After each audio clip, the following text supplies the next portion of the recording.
Seorang remaja berusia 17 tahun di Texas, Amerika Serikat harus dirawat 10 hari di rumah sakit menggunakan alat yang menopang fungsi paru-parunya. Hal ini disebabkan oleh rokok elektrik atau biasa disebut dengan vape. Pada awalnya, Triston terbangun dari tidurnya dan kemudian muntah-muntah pada suatu pagi di bulan lalu. Ia juga mengalami penurunan berat badan drastis yang tidak jelas penyebabnya, demam, dan kemudian kelelahan. Remaja tersebut kemudian dilarikan ke rumah sakit. Pada awalnya dokter mengira kondisinya mirip dengan pneumonia. Namun setelah melakukan CT scan, ternyata hasilnya negatif. Kondisi Triston semakin memburuk, paru-parunya gagal berfungsi secara mendadak. Remaja itu pun harus diintubasi atau dimasukkan tabung endotrakeal melalui mulut atau hidungnya untuk menghubungkan udara luar dengan kedua paru-parunya agar paru-parunya tetap bisa berfungsi dengan baik.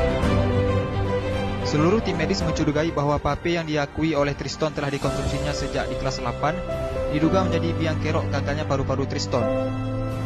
Kami tidak tahu secara pasti apa yang dilakukan oleh Triston, namun ada laporan literatur tentang pneumonitis, hipersensitivitas akibat vaping, kata dokter yang menangani Triston, yaitu Dr. Suzanne Whitworth, dikutip dari Daily Mail. Setelah 10 hari diintubasi, paru-paru Triston kembali pulih, walaupun ia masih harus berjuang keras untuk bernapas dengan baik. Ia bahkan harus kehilangan 13 kilo berat badannya, dan otot kakinya menjadi melemah.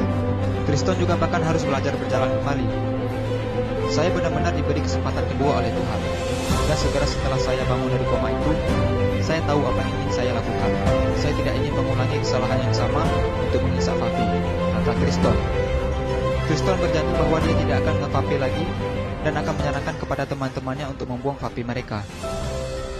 Kenapa vape berbahaya? Kepala Badan Pengawas Obat dan Makanan atau BPOM Penny Dukito menyebutkan akan segera mengusulkan larangan penggunaan vape atau rokok elektrik. Hal ini bisa diwujudkan salah satunya melalui revisi PP nomor 109 tahun 2012. Penny mengungkapkan ada beberapa fakta ilmiah yang telah ditemukan BPOM sekaligus menjadi dasar usulan pelarangan tersebut. Ditemukan senyawa kimia di dalam vape mulai dari nikotin, propilen glikol, perisa, logam, karbonil, tobacco spesifik, nitrosamines, hingga dietilen glikol. Nikotin sangat berbahaya karena berbagai penelitian juga melihat efek nikotin terhadap otak bisa menyebabkan kanker dan kecanduan.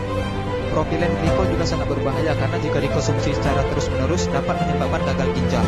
Menurut laporan yang dipublikasikan dalam jurnal Investigate Medicine High Impact Case Reports tahun 2015.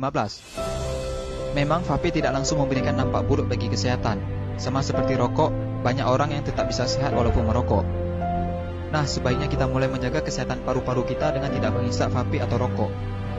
Semoga video ini bermanfaat dan jangan lupa di-share juga sebanyak-banyaknya agar teman-teman kalian tidak ketinggalan informasi penting ini.